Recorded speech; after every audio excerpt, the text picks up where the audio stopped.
салом ба ҳамаи шумо тамошобинони телевизиони Баҳористон. барномаи навбатӣ бо ҳам меёбем пешниҳодатон мегардад, чун барномаҳои қабли ман бо шумо робот профессор. дар барномаи имрӯзаи мо ду нафар хонандаи фаъоли литсеи донишкадаи сайёҳӣ соҳибкорӣ ва хизмат бародарони Юнусҷон ва Юсуфҷон Ҳалимовҳо иштирок мекунанд. Юнусҷон бештар фанҳои дақиқро дӯст медорад, аз навъҳои варзиш бештар футболро меписандад. шуғли дӯстдоштаи Юсуфҷон бошад хондани китоб ва аз худ намудани забонҳои хориҷӣ мебошад. ӯ низ майл ба варзиши футболро дорад. хуш омадед ба барномаи мо. Ташаккур. фикр мекунем ки шумо аз барномаҳои қабли мо огаҳ ҳастед ки шартҳои барномаи мо чӣ гуна ҳастанд. бале, мо ин барномаро тамошо мекунем. дар шарти аввали барномаи мо 4 савол пешниҳоди шумо мегардад. ҳар як саволи мо дорои 4 вариант мебошад. агар шумо омода бошед, шарти аввали барномаро оғоз мекунем. шумо омодаед? бале.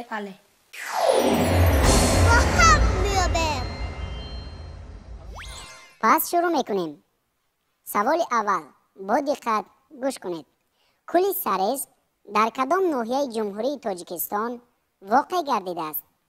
варианти А ноҳияи Айнӣ, варианти Б ноҳияи Мурғоб, варианти В ноҳияи Ишкошим ва ниҳоят варианти Г ноҳияи Муъминобод.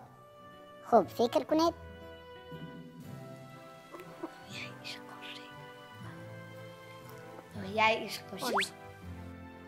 барои чӣ ноҳияи Ишкошим? наметавонад ки кӯли Сарез дар ноҳияи Айнӣ бошад.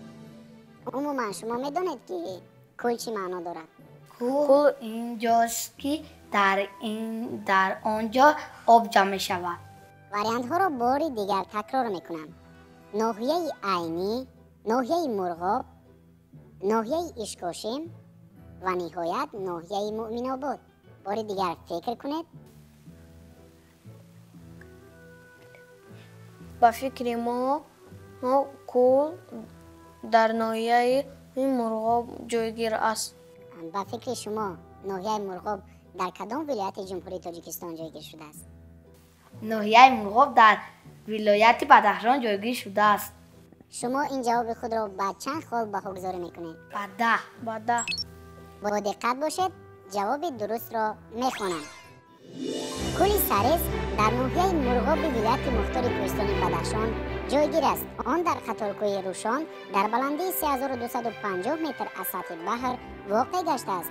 кӯли Сарез шаби 18 феврали соли 1911 бар асари як заминларзаи сахт ва афтодани кӯҳпора ба сари роҳи руди Мурғоб ба вуҷуд омадааст. масоҳаташ 80 километри квадратиро ташкил дода, мавзеи чуқуртаринаш ба 500 метр мерасад.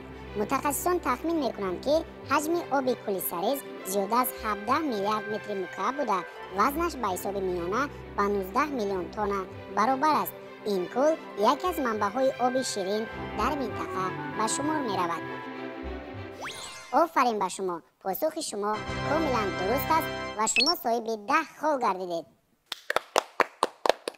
агар шумо омода бошед, саволи дуюми шарти аввалро пешниҳод мекунем.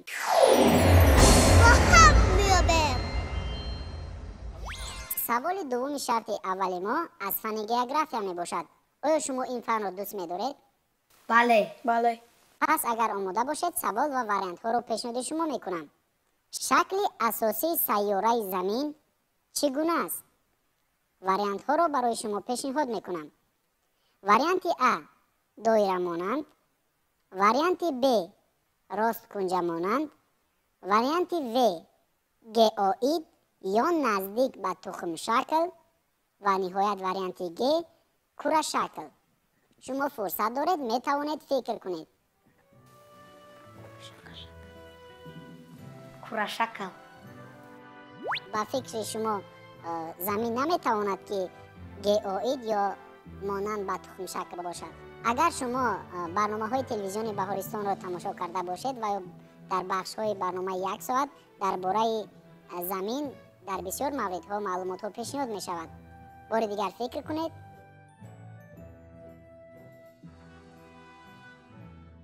шакли асосии сайёраи Замин чӣ гуна аст? варианти А доирамонанд, варианти Б росткунҷамонанд, варианти В геоид ё наздик ба тухмшакл و وریانت آخرانی ما یعنی وریانت گ کره شکل. خوب فکر کنید.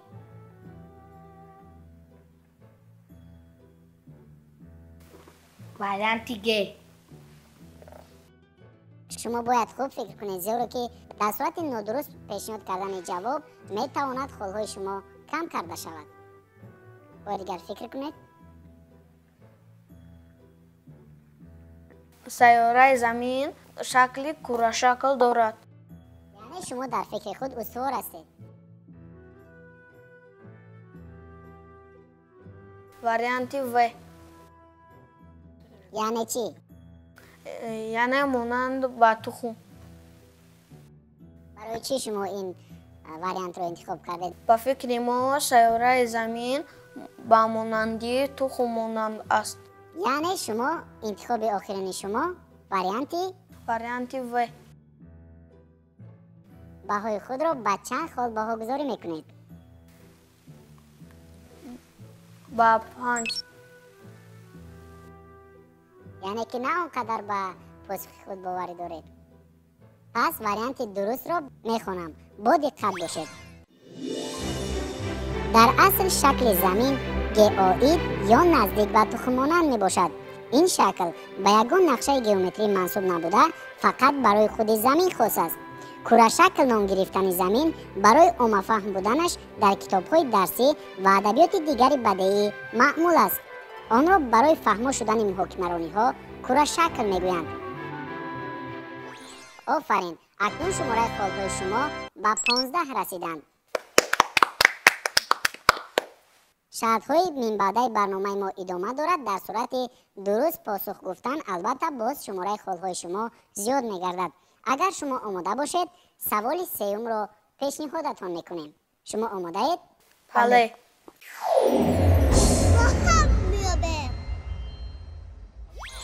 پس سوال سوم را می‌خوانم. ممنوعگاه‌ها برای چی تشکیل کرده می‌شوند؟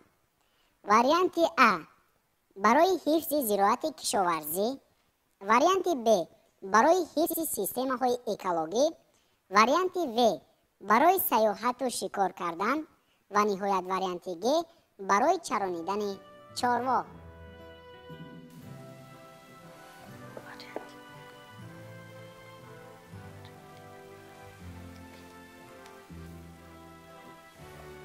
وریانت ها را یک بار دیگر میخونم.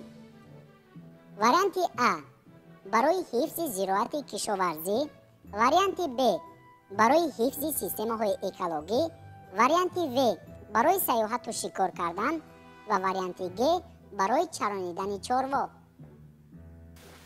وریانت ب. چرا شما یک بار وریانت ب رو انتخاب کردید؟ یعنی برای حفظ سیستم‌های اکولوژی. با فکر شما به سیستم اکولوژی یعنی چی داخل می شود؟ چی رو می توانیم داخل کنیم؟ مرحمت یونس جان و یوسف جان، ما جواب شما رو انتظاریم. با سیستم اکولوژی حیوانات، پرنده‌ها، درختان، گل‌ها، بوته‌ها داخل می‌شوند. پاسخ آخرانی شما وریانت ب. پس شما با چند خال بهاگذاری میکنید جواب پیشنهاد کرده خود را.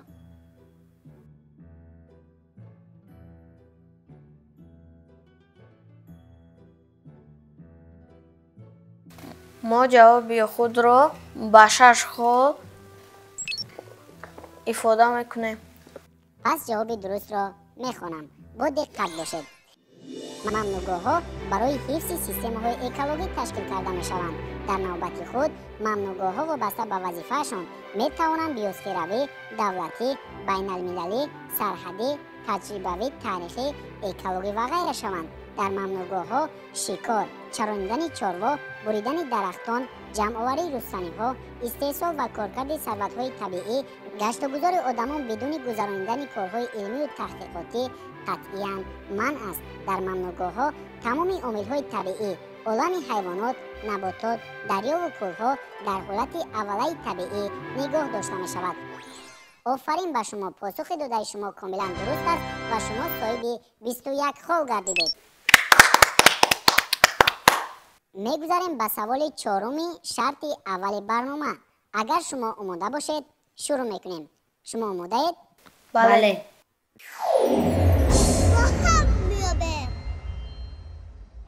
پس شروع میکنیم. سوال رو میخونم، با دقت باشید. زمین جنبی تا چند بال به وقوع آمده میتواند؟ واریانت ا از 1 تا 10 بال، واریانت ب از 1 تا 6 بال، واریانت و از 1 تا 9 بال و نهایت واریانت گ از 1 تا 12 بال. خوب فکر میکنیم؟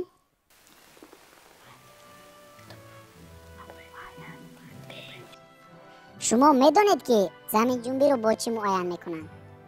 زمین جنبی را با جدول ریختر چین میکند. پس به فکر شما جدول ریختر تا چند بال را معاین میکند؟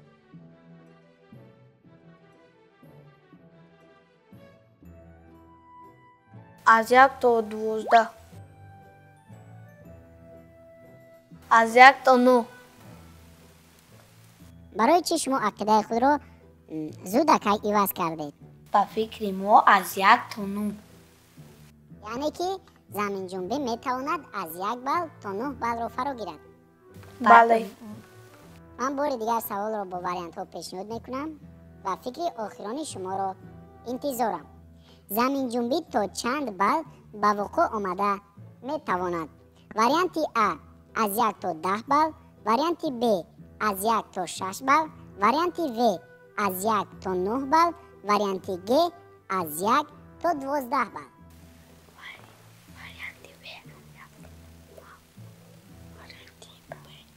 واریانت و از 1 بال تا 9 بال. یعنی انتخاب شما واریانت و از 1 تا 9 بال. بله. بله. فکر خود را عوض نمیکنید. فکرها را عوض نمیکنیم. پس اگر فکر خود را عوض نکنید شما جواب داده خود را به چند بال بهاگذاری میکنید؟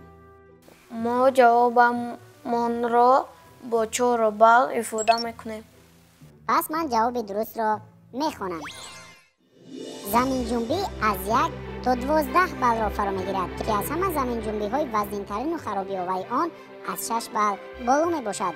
سبب اساسی به عمل آمدن زمین جنبی این حادثه جای عوض کنی ماده های قسم بالای منطقه و ترقیش و زود جای عوض کردن قبض های قشر زمین می باشد. زمین جنبی در چقوری های گوناگون قشر زمین از 10 متر تا زیاده از 700-800 کیلومتر به وجود آمدن می تواند.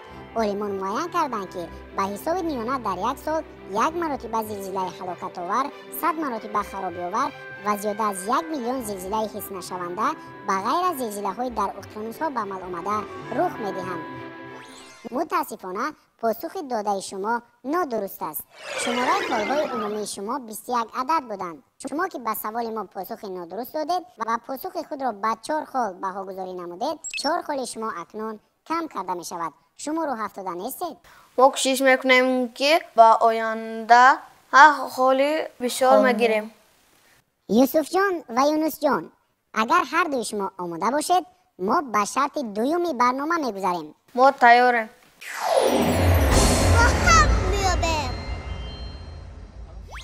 خب اگر شما آماده باشید ما به شرط دومی برنامه با هم میابیم آغاز میکنیم. شما آماده اید؟ بله.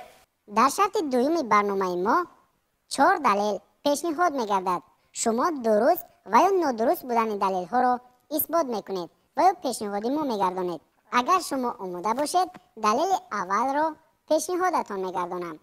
با دقت باشید. سیستم آفتابی دارای 8 سیاره میباشد. درست یا نادرست؟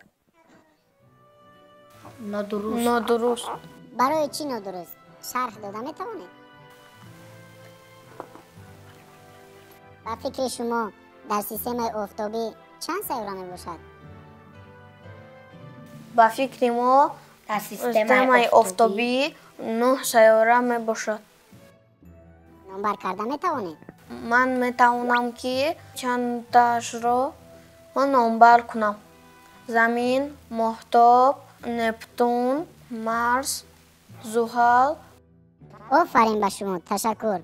از اینجا برمی‌آید که شما معلومات دارید. شما این پاسخ خود را به چند خال بهاگذاری میکنید؟ با 3 خال. پس با دقت باشید، من دلیل را میخونم. این دلیل درست است. سیستم آفتابی دارای 8 سیاره بزرگ میباشد: عطارد، مریخ، زمین، زهره، نپتون، مشتری، زحل و اوران. از این مقدار زمین، عطارد، مریخ و زهره که از روی خاصیت‌های فیزیکیشان به هم مانندند، سیاره‌های گروه زمین یا سیاره‌های درونی نامیده می‌شوند. آنها به آفتاب نزدیکند. مشتری، اوران، زحل و نپتون باشد سیاره‌های بیرونی یا سیاره‌های گروه مشتری نامیده شده از مدار مریخ چرخ می‌زنند. غیر از این 8 سیاره بزرگ، باز چندین هزار سیاره‌های خرد کشف کرده شدند که در بین مدارهای مریخ و مشتری حرکت میکنند. موافق سرچشمه‌های معاصر علمی، پلوتون به گروه سیاره‌های خرد داخل می شود.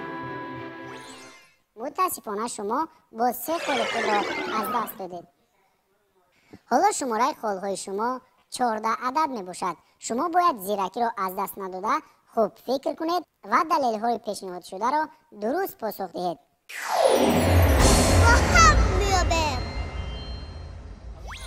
دلیل دوم را در شرط دوم پیشنهاد شما میگردانم. آماده اید؟ بله. پس با دقت باشید. نیروگاه برقی آبی نارک در مجرای دریای پنج ساخته شده است. این دلیل درست است یا نادرست؟ خوب فکر کنید.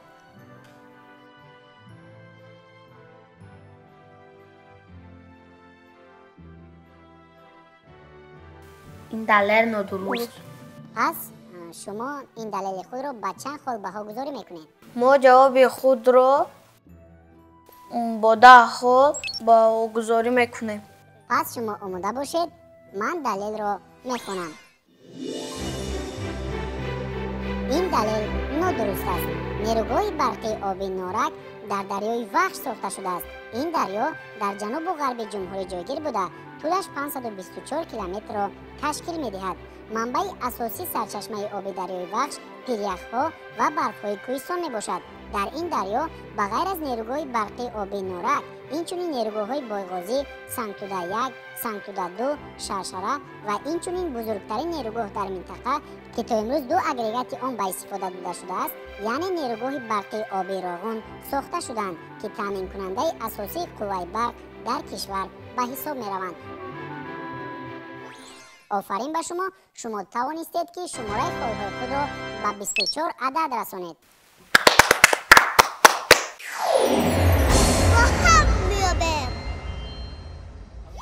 پس دلیل سوم را در شرط دوم برنامه پیشنهاد شما میکنم.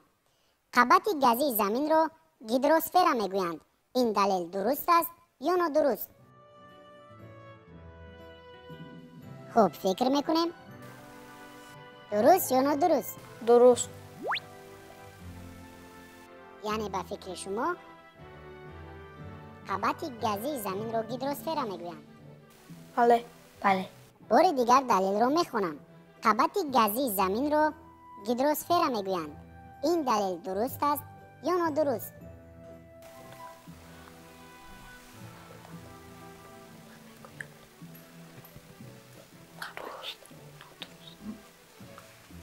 این جواب نادرست. پس شما فکر خود را عوض کردید. یعنی به فکر شما قبط گازی زمین را چی میگویند اگر گیدروسفر نباشد؟ قبط گازی زمین را به فکر ما اتمسفر میگویند. شما پاسخ خود را به چند خال بهاگذاری میکنید؟ به 10. بار دیگر تاکید میکنیم که در صورت نادرست بودن جواب 10 خال از شما کم کرده میشود. یعنی شما در فکر خود قوی هستید. بله. پس با دقت باشید، من دلیل را میخونم. این دلیل نادرست است. قبط گازی زمین را اتمسفر مینامند. اتمسفر از لاتینی اتموس بغ و سفر کره گرفته شده است. اتمسفر قبط گازی زمین بوده 78.8% از نیتروژن، 20.95% اکسیژن، 0.93% ارگون و 0.3% دو اکسید کربن عبارت است.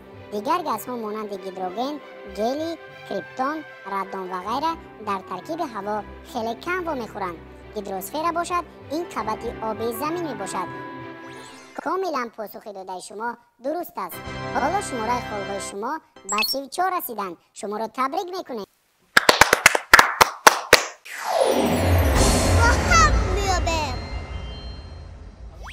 دلیل آخران در شرط دوم برنامه پیشنهاد شما میگردد. اگر آماده باشید شروع میکنیم. شما آماده اید؟ بله. پس با دقت باشید.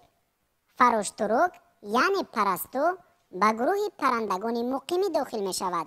این دلیل درست است یا نادرست؟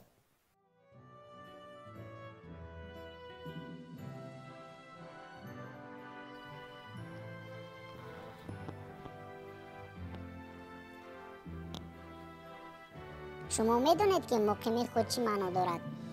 مقیمی معنای در یک جا بودن را دارد. پس به فکر شما پرستو یعنی فراشتروک این پرنده مقیمی می باشد؟ بله. آیا آنها به منطقه‌های دیگر سفر نمی کنند؟ به منطقه‌های دور؟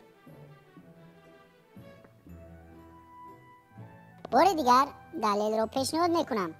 فراشتروک یعنی پرستو به گروه پرندگان مقیمی داخل می شود. این دلیل درست است یا نادرست؟ نادرست.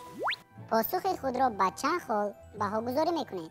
ما جوابم را با 7 خال افاده میکنیم. پس با دقت باشید. من دلیل را میخونم. این دلیل نادرست است. فراشتروک یعنی پرستو به گروه پرندگان کوچنده داخل می شود. آن پرنده وسیع پهن شده بوده به جز استرالیا و انتارکتیدا در دیگر قطعه های کره زمین وا می خورد. فراشتروک ها اساساً زمستان را در منطقه‌های گرم از جمله در آفریقا، آسیای جنوبی و اندونزیا پس سر می کنند. با آمدن فصل بهار و گرمشوی هوا فراشتروک ها در کشور ما نیز خوب مشاهده می شوند. لانه فراشتروک نیمکره مانند بوده از لندچه های لای در دیوار و شیفت بنا ساخته می شود. فراشتروک پرنده فایده رسان بوده. خوراک آن اساساً حشرات یعنی مگس، ملخ، خاموشک و گنبوسک می باشد. پس شما را تبریک میکنیم. پاسخ داده شما کاملا درست است و شما اکنون صاحب 41 خال گردیدید. آفرین به شما. این نشاندادی بد نیست. حالا باز یک شرط دیگر ما را در پیش انتظار است. اگر شما آماده باشید ما به شرط سوم برنامه آغاز میکنیم. شما آماده اید؟ بله. بله.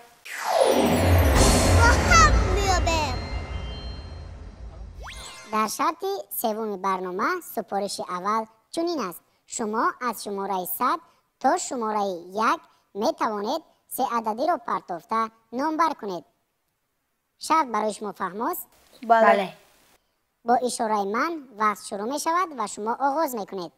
آغاز.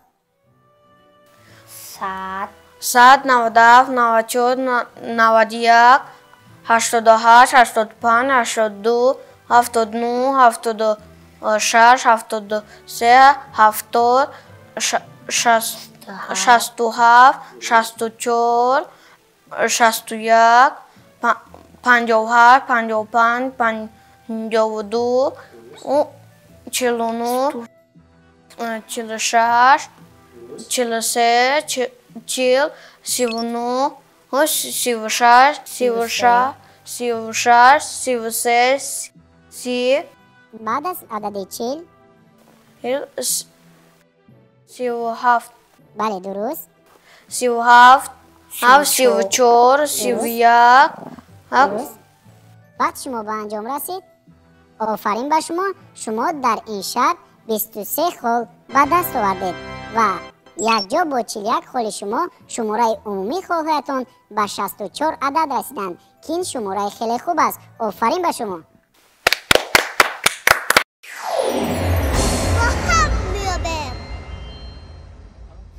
در سپارش نوبتی شرط سوم برنامه شما از کلمه های پریشان یک جمله سازید. мо калимаҳоро пешниҳод мекунем ва бояд шумо дар муддати 1 дақиқа аз калимаҳои пешниҳодшуда як ҷумлаи мураккаб созед. дар ин шарт агар шумо пурра ҷумларо дуруст яъне ки ёбед ба шумо 10 хол дода мешавад. шумо омодаед? бале. вақти шумо оғоз шуд. шурӯъ мекунем. ҷумҳурии Тоҷикистон дар маркази Осиёи ҷойгир мебошад. Шаҳри он, пойтахти он дар... вақти шумо ба анҷом расид. офарин ба шумо. шумо дар ин шарт хеле кӯшиш кардед. азбаски шумо дар ин шарт 3 калимаро нодуруст яъне ки ҷобаҷо кардед, ба шумо 10 холнею 7 хол дода мешавад. офарин ба шумо. акнун бошад таваҷҷӯҳ мекунем ба ҷумлаи пурра. бо диққат бошед. ҷумҳурии Тоҷикистон дар Осиёи марказӣ ҷойгир буда, пойтахти он шаҳри Душанбе мебошад. Юсуфҷон ва Юнусҷон, акнун ҳамаи шартҳои барномаи бо ҳам меёбем анҷом ёфтанд ва шумораи холҳои шумо дар умум ба 71 расиданд ки ин нишондоди хуб аст. офарин ба шумо.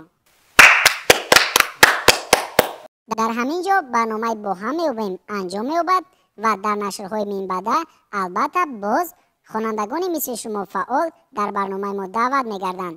хайр, саломат бошед.